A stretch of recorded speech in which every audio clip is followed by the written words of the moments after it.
All right, so I printed off a copy of Hot Cross Buns from our printer. The quality on it's a little bit fuzzy. I found it on the internet. It's not from one of my packets that I created at school. So again, the quality is a little bit fuzzy, but we'll get the idea across here. First thing that I do when I look at the music is I look at the upper right-hand corner. That's where they're going to indicate what notes or pitches you're going to be playing. In this case, we're going to be playing G, A, and B, which is good.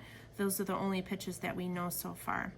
Next, I look at the title. It says #1 white belt, indicating that this piece, Hot Cross Buns, can be played to earn a white ribbon or a white belt. Next, I see all of the music that we're going to be playing. At the very bottom, I see the fingering charts. So to play G on recorder, you would look at this diagram. This is the front of the recorder, that's the back of the recorder. This indicates that the first 3 holes of the recorder are covered. So anytime you see blackened circles, that indicates that the hole is covered. And then the circle off to the left indicates the thumb hole being covered.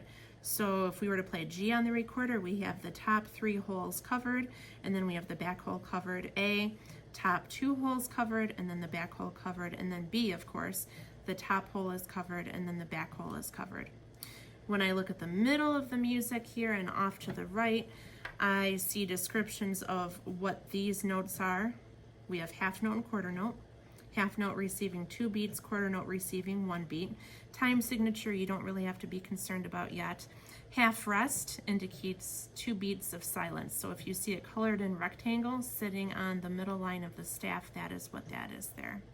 Now, we're gonna go right to the music. So if I were to play Hot Cross Buns, I would start playing with this note. Now, we need to think about how to remember the names of the lines and the spaces of the staff. So remember that when we talked about the names of the lines of the staff, we talked about this saying, every good boy deserves fudge. So what I'm going to do is I'm going to write down the first letter of each of those words right on the staff so I remember it.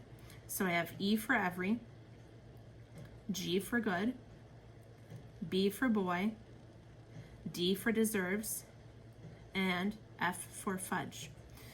The spaces in between, remember, spelled out the word face. So I'm going to write that in the spaces. F, A, C, E. Now this can help me out when figuring out which letter belongs with which of these notes. Now the first note, I can see the middle line is running through it. So since it's a line, I need to think about the saying, every good boy deserves fudge. And boy happens to be the middle line. So I'm going to put a B underneath this note. Right here, when I look at the round part of the note or the note head, I see that it is in the second space. Remember, the spaces spell face, F-A-C-E. So that's going to be an A. And then right here, the round part of the note or the note head has the second line running through it. So every good boy deserves fudge. Good would be the word for that one. Good starts with the letter G. Now, to speed things up, I see that there's a pattern. I have B, A, G here, and when I look over here, it looks like those notes are in the same exact position. So I'm just going to write B, A, G here as well. And then I see it again at the end. B, A, G. Now, to figure out the other notes, I see that I have 4 of these notes in a row with the second line running through it. Every good boy deserves fudge. That is good or G. I'm going to put G's in under each of these 4 notes. Then I move on to the A's. Well, I gave it away. I know that they're A because they are in the second space, and the second space is A because I spell face, F-A-C-E. So I'm going to put A here, A here, A here, and A here. Now, these rectangles, when I look down here, it said that the rectangles are half rests or 2 beats of silence. So I'm going to put RR, like you've seen me do in music class for those, meaning I'm going to rest or not play at all for 2 beats. Now, to differentiate between my half notes and quarter notes, if it's not colored in, it's going to get 2 beats. If it is colored in, it's going to get 1 beat.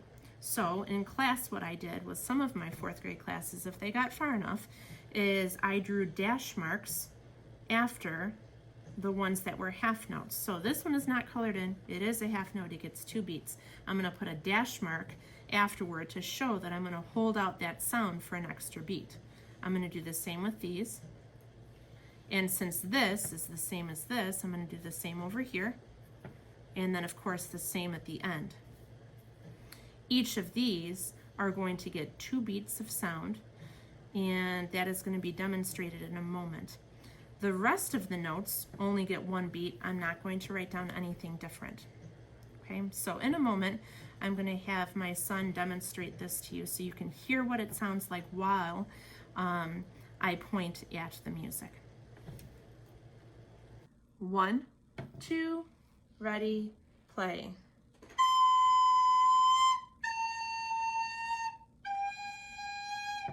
Rest, rest.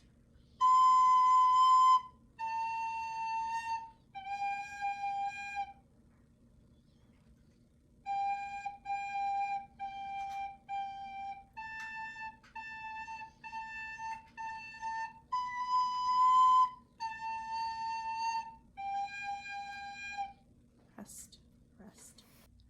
And now here is a clip of my son John playing the recorder. I'm doing this to show you what it should look like in addition to how it should sound. So the first thing that I look for is that the student is sitting up nice and tall. In this case, John is standing up.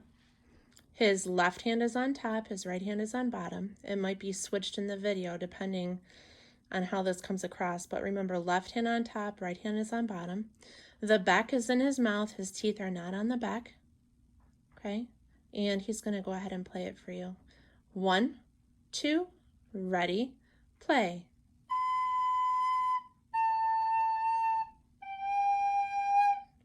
Rest, rest.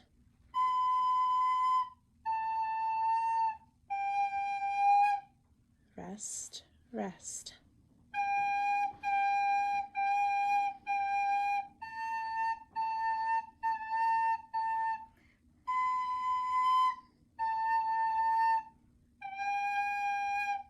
All right, that's it. And he does not have a thumb rest on this recorder. I was looking at the recorders in our house. I don't see any with thumb rests on them, but I'll keep looking. There might be one in the basement. Anyway, I hope you're well. Have a good day.